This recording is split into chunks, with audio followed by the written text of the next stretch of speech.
संख्या की बात कर रहे थे। देखिए पहले तो यहाँ मान लेना कि माना पहली संख्या बराबर कितना हो गया x, माना दूसरी संख्या बराबर y। दो संख्या मान के चलेंगे हम लोग, आसान लगेगा।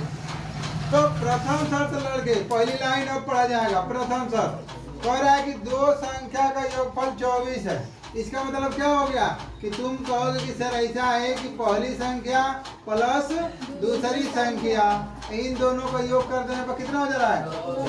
तो पहली संख्या क्या माने हो? दूसरी संख्या 24। समीकरण नंबर 1 समझ में आया? अब दूसरी लाइन पढ़ो तो यहाँ लिख देना द्वितीय शर्त। देखो सबसे आसान तरीका है इसे।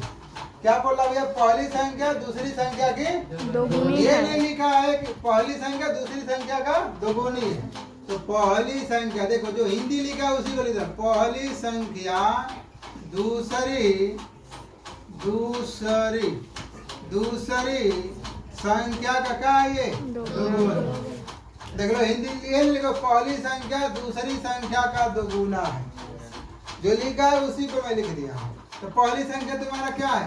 x, और दूसरी संख्या y, गुणते x बराबर 2y। समीकरण नंबर 2। अब यही x का मान उठाकर समीकरण नंबर 1 में रख दो। लिखना x बराबर 2y, इसमें समीकरण नंबर 1 में। बस तुम्हारा आंसर हो गया। अब यहाँ रखोगे x प्लस y बराबर तुम्हारा कितना है? 24। x बराबर कितना है? 2y प्लस y बराबर कितना हो गया? 24। जोड़ दो इसको, 3y होगा भाई, इसके सामने एक माना जाता है।